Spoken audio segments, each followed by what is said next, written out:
I want to say my thank yous to everyone as well, especially to the sponsors for getting you all high on donuts and coffee so that you'll think I'm so funny. Okay, so I'm going to start out with a quote by Jane Jacobs, because you can't start a talk on urbanism without a quote by Jane Jacobs. And it's a righteous quote, so I'm going to go ahead and read it to you. It grows out of people stopping by the bar for a beer, getting advice from the grocer, and giving advice to the newsstand man. Comparing opinions with other customers at the bakery and nodding hello to the two boys sipping pop on the stoop. Hearing about a job from the hardware man and borrowing $1 from the druggist. Most of it is ostensibly utterly trivial, but the sum is not trivial at all. The sum of such casual public contact at the local level, most of it fortuitous, most of it associated with errands. It is a feeling for the public identity of people, a web of respect and trust, and a resource in time of personal or neighborhood need. The absence of this trust is a disaster to a city street. That's from Jane Jacobs' book, The Death and Life of Great American Cities. And I'm so fond of that quote because she basically explains that urbanism is not the architecture, it's not even just the people, it's not the river. Urbanism is all those tiny exchanges between people. And often those exchanges are happening on the way to a commerce exchange when you're doing errands. They're things that happen to you on the way to doing something else. And it's those tiny pieces that make up our experience of an urban environment. And without those tiny pieces, you really don't have that. All those exchanges rely on trust. And that's why she mentions trust as being sort of the cornerstone of this. It's that we trust our people that we're with, and we trust that we're going to have these exchanges that are rich exchanges, and they make up life. Like, life is just all these little exchanges in a big old pile, and it looks like a rad pile or you're kind of bummed out, right? You have days either way. But that's what makes up this urbanism, this landscape. And so I'm going to talk a bit more about that, and I chose this slide because they're the cutest kids in the world, and they're mine. But I chose this slide because my kids have this experience of Portland.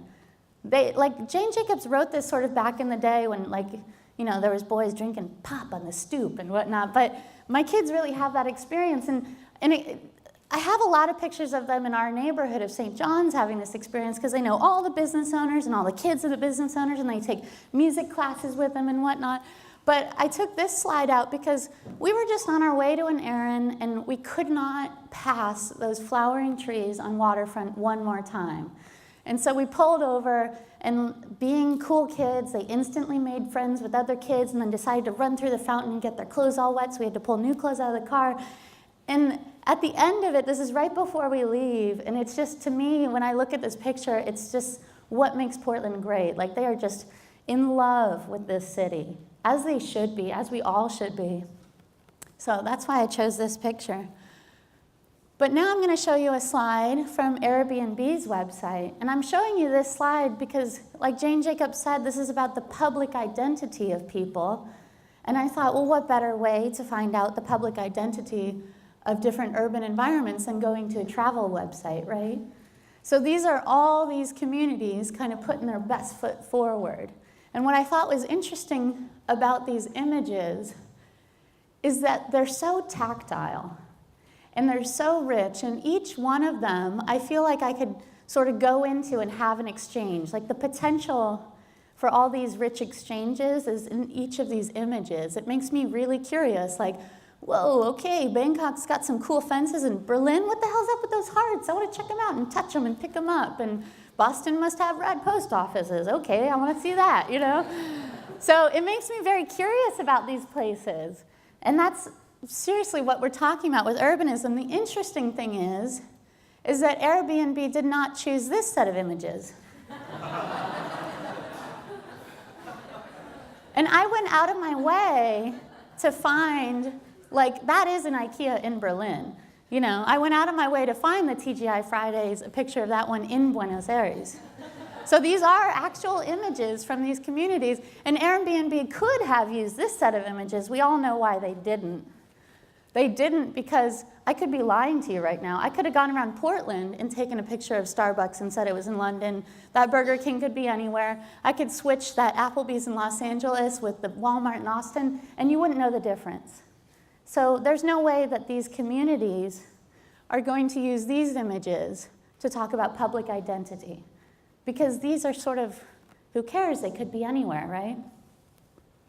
It's a very interesting thing that you could have an exchange in these environments. I'm not saying you won't. And there's times when these exchanges are what you should do, probably. But the rich exchanges that Jane Jacobs is talking about, those accidental, those fortuitous, those accidental ones, are less likely maybe in this instance than they are if you walk to your downtown district and you do an exchange with the druggist and you borrow $1 from them. I mean, she says, borrow $1 from the druggist. That's not happening in this landscape. So this is one step removed from that level of exchange. We can go one step further removed from that vision, and we get this. And this is where it is heading, right? We all know it. I mean, it's kind of like independent businesses, big box. Now we're online retailers. And until we're doing 3D printers at home, this is where we're at, right? They're encroaching on the marketplace, and this is the reality in every one of those urban communities. And it's not necessarily Amazon. It's any non-local online retailer or chain.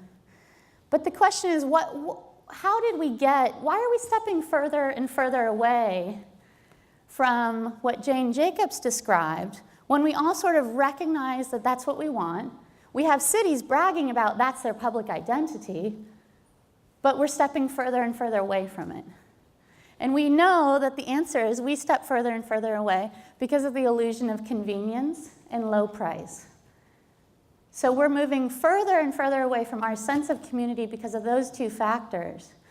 But how much are we willing to pay for convenience and low price when the currency in that exchange is our identity as a city? What is the price? How many targets is it, really? When are we going to draw the line and say, no, our identity means more than convenience and low price? Because that's what's the wager. And people aren't seeing it as the wager because the marketing is so sexy on the other side.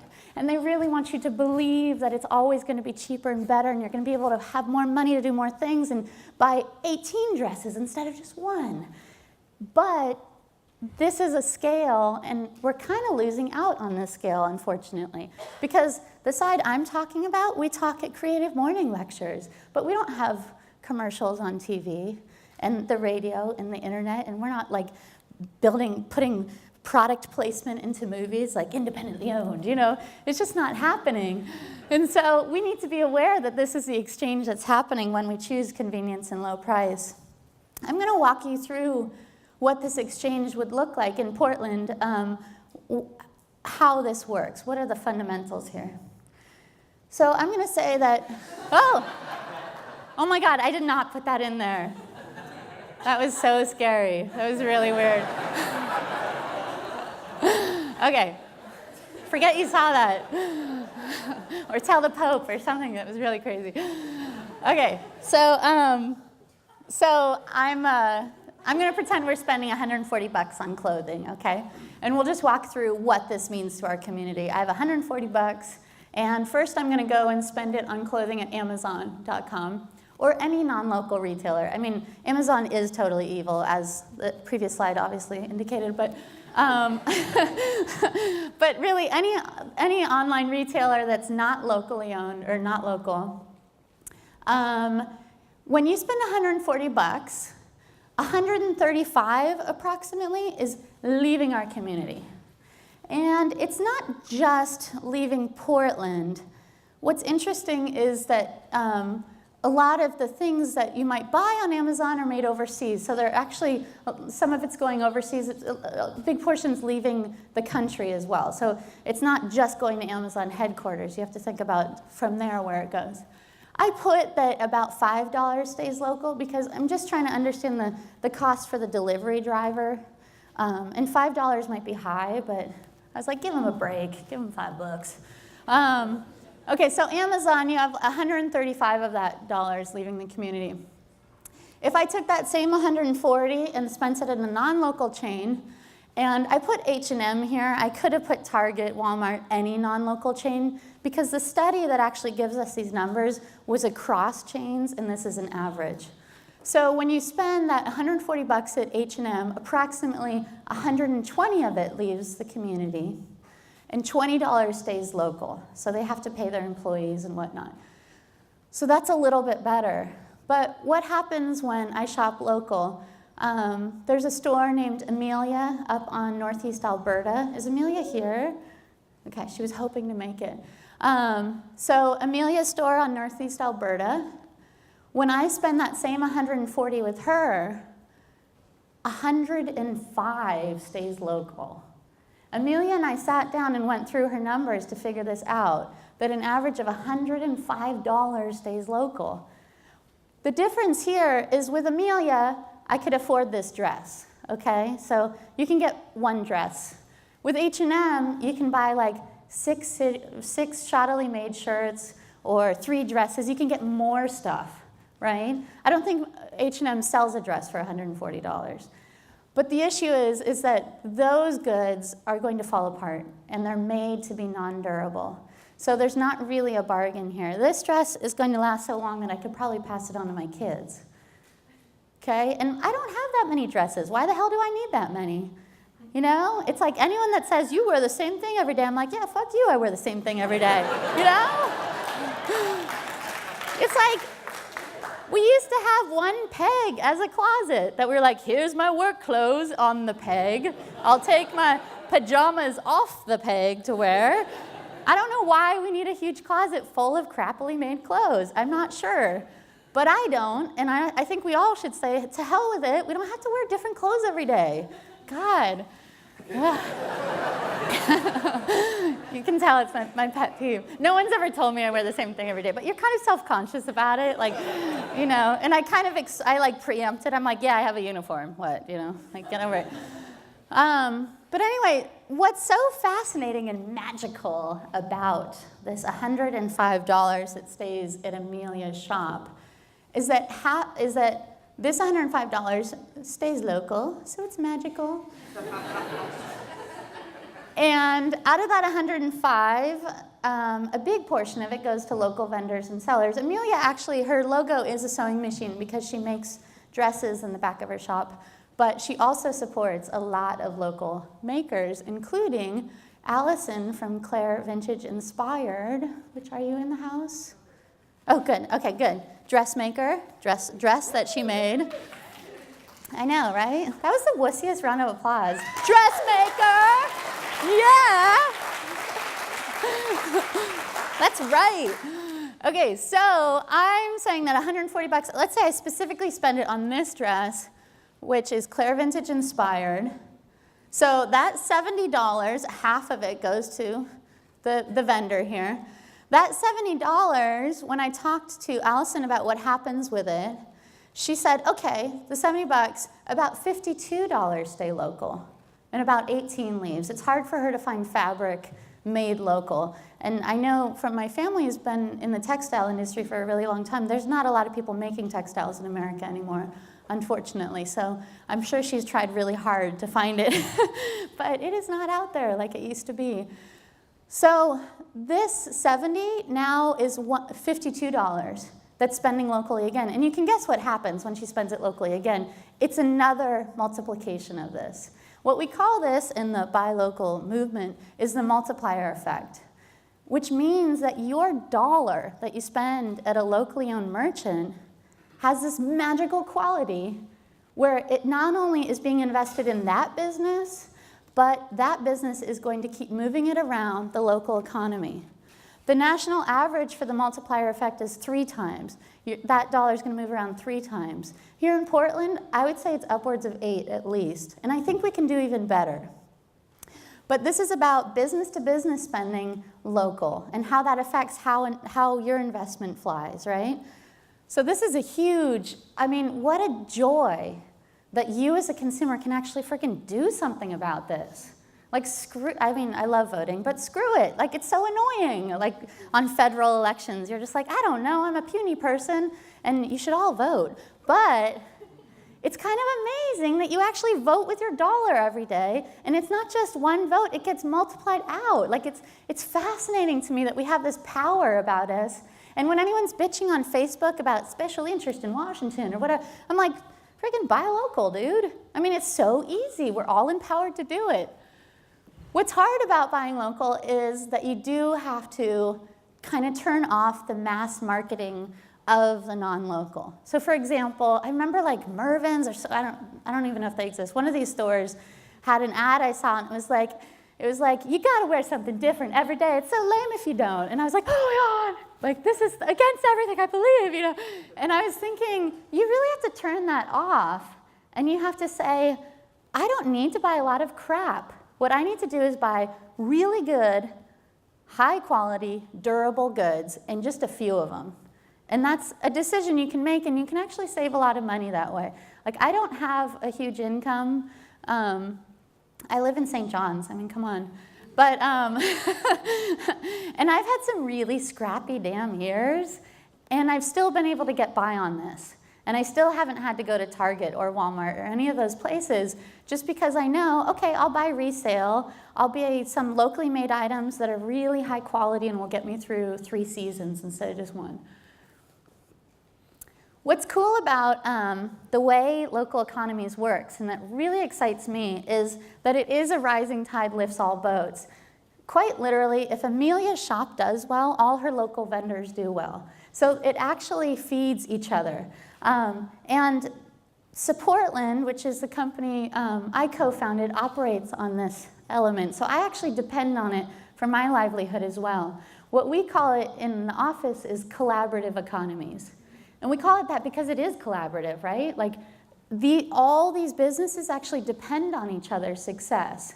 And so it's actually really, really cool. And the only way that we're going to get back to Jane Jacobs' idea of minor, like, little exchanges and all this sort of thing is if we have a healthy, locally owned environment here in Portland, in the urban environment. And that's going to happen through collaboration. I'm going to show you a slide that's an infograph from Supportland. And it's pretty wicked. I've actually switched out the names of the businesses here to keep it generic. But Supportland is, we're like an airline miles program. People get points for supporting locally owned businesses. Every time someone swipes the card or checks in, the system makes an anonymous note. And we make those anonymous data points because all of our data is being used to help the local economy. We're working on policy change, anything we can with the data that we collect. It's all anonymous. And this is one of those infographics that just stuns me. And Jane Jacobs talks about a web of public respect and trust, and this is how we're going to get through everything. And these webs are all customers moving between these businesses.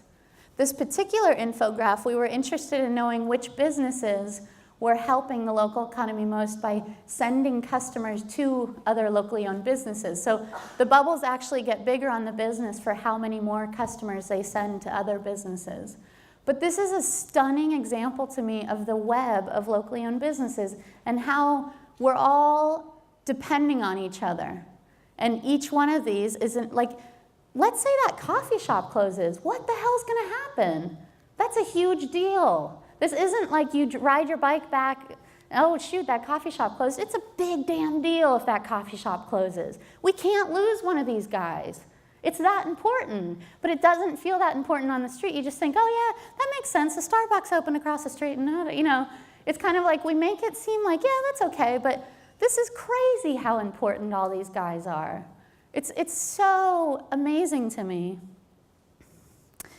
The next slide I'm going to show you is a lot of people. But what I love about these two photographs, the top slide is all retailers. I would say I think all of them carry locally made stuff if they don't make it. A lot of them make it. So we have Rebecca Piercy from Queen Bee on the end with the ooh look in her eyes. And then we have Crafty Wonderland in that photo, Spielwerk Toys, Emerald Petals. There's too many to count, but that photo of retailers I love because it's so much of our urban future of like the cute neighborhoods in Portland where you have these experiences really relies on these people kicking ass. And I love that the photos looking so tough because it's really hard work. I mean, how many of you guys are business owners? If you want to raise your hand. So I think we can all agree it's very hard work, and it's one of those things that you're like, do I believe in self-flagellation? What the hell am I doing this for? It's so difficult, and you beat yourself up all the time for it. But we do it for the love of it and the love of our community, because otherwise we would get better paying jobs doing something else. And the bottom picture here is all makers and manufacturers in Portland, except for Earl Blumenauer in the middle. And this photo was taken when Earl came to take a tour of Portland Made. And these people are so important as well. We ran through what it would mean to buy a locally made good at a store, and you could see how much returned back to the community. That multiplier effect is so impacted when you buy a locally made item. So it's one thing to shop local, and that's awesome. That is so cool. But it's another layer to not only support a locally owned business, but support another one by being something that was made local. And all these guys make stuff local. So there's jewelry makers, there's Mud Shark, there's Dana and Sarah from Spoolworks, where they do, it's a sewing operation, so we can get goods made in Portland that are sewn. And all these people are also setting us up for a future that will be resilient. There's a few things on the horizon for Portland that kind of scare me. The most immediate is high rent. I kind of feel like rent's going up. I don't know if anyone else feels that way.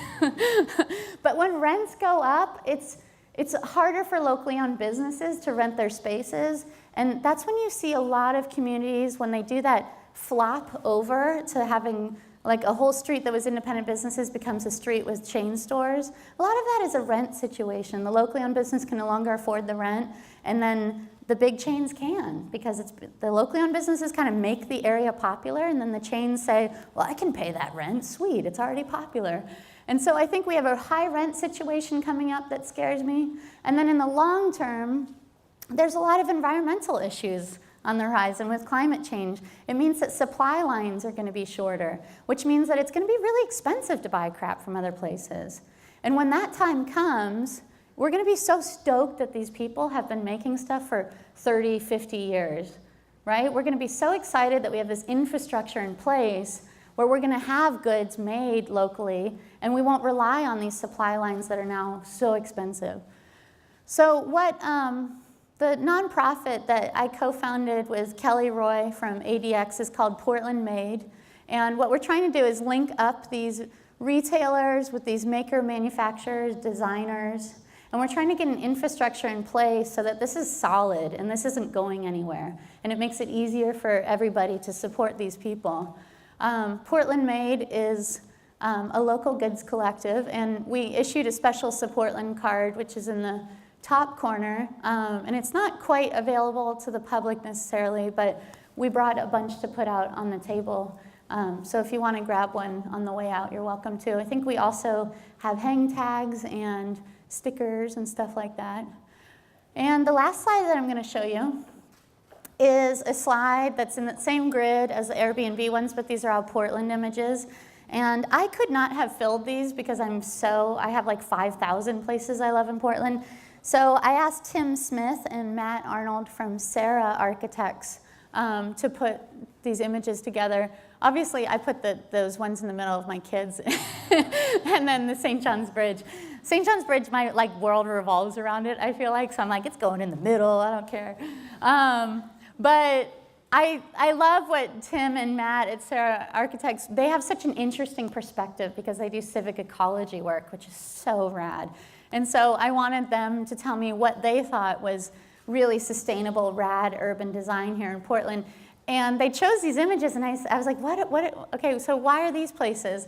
And they said, because they're cheap and easy, and everyone should be doing them. You don't have to like strong arm a developer. There's no huge capital requests. This is just people moved and these things happen. So that's why they gave me these slides. Well, awesome. I think that's the end of my presentation.